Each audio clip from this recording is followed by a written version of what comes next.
যদি আঘাত আসে তাহলে পাল্টা আঘাত আসবে।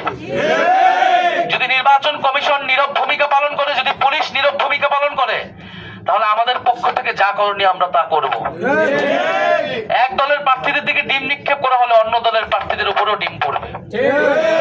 ফলে এখানে আমরা এই ধরনের কোনো পরিবেশ চাই না, কোনো মুখোমুখি কোনো পরিবেশ আমরা চাই না। আমরা চাই শান্তিপূর্ণভাবে সৌহার্দ্য এবং সম্প্রীতির রাজনীতি তৈরি করতে। আমরা একসাথে ফ্যাসিবাদ বিরোধী আন্দোলন করেছি।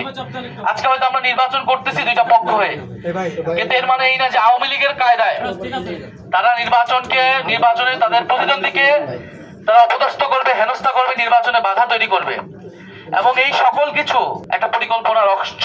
যেই পরিকল্পনা, যেই প্ল্যানের কথা আমরা শুনে আসছি তারেক রহমান দেশে আসার পর থেকে, সেই প্ল্যান হলো যে ঐক্যবদ্ধ বাংলাদেশ যেহেতু জনপ্রিয়তার শীর্ষে আছে, তাদের প্রার্থীরা জনপ্রিয়তার শীর্ষে আছে, ফলে তাদের প্রার্থীকে আক্রমণ করা, হেনস্থা করা, গণসংযোগে বাধা তৈরি করা, নির্বাচন কমিশন এবং মিডিয়ার উপর চাপ তৈরি করা এবং নির্বাচনকে একপাক্ষিক করা, নির্বাচন ভোট কেন্দ্র দখল করা এবং নির্বাচন ফলাফল নিজেদের দিকে নিয়ে যাওয়ার চেষ্টা করা।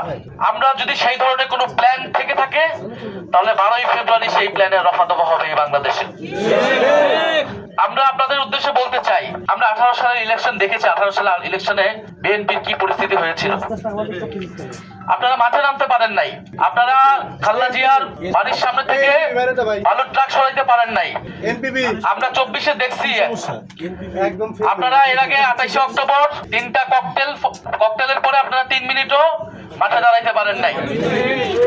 সরকার এবং সরকার দলীয় বাহিনীদের এই আক্রমণ আপনাদের উপর ছিল। আমরা তখন আপনাদের প্রতি সহানুভূতিশীল ছিলাম। আমরা আপনাদের পক্ষে দাঁড়িয়েছি, আমরা ভিন্ন মতের পক্ষে দাঁড়িয়েছি, বিরোধী মতের পক্ষে দাঁড়িয়েছি।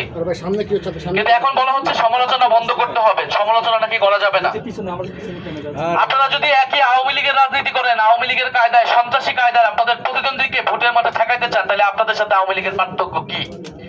আপনাদের সাথে কার্যত আওয়ামী লীগের পার্থক্য, সেই পার্থক্য ধীরে ধীরে আসলে সেই পার্থক্য উঠে যাচ্ছে। আমরা দেখছি আপনাদের মঞ্চ থেকে জয় বাংলার স্লোগান হচ্ছে। আপনারা আওয়ামী লীগের ভোট যাওয়ার জন্য যা খুশি তা বলে বেড়াচ্ছেন। আপনারা যদি ভেবে থাকেন যে এভাবে আমাদের প্রার্থীদেরকে আপনারা হেনস্থা করে, বাধা তৈরি করে আপনারা নির্বাচন জিতে যাবেন, তাহলে আপনারা ভুল ভাবছেন।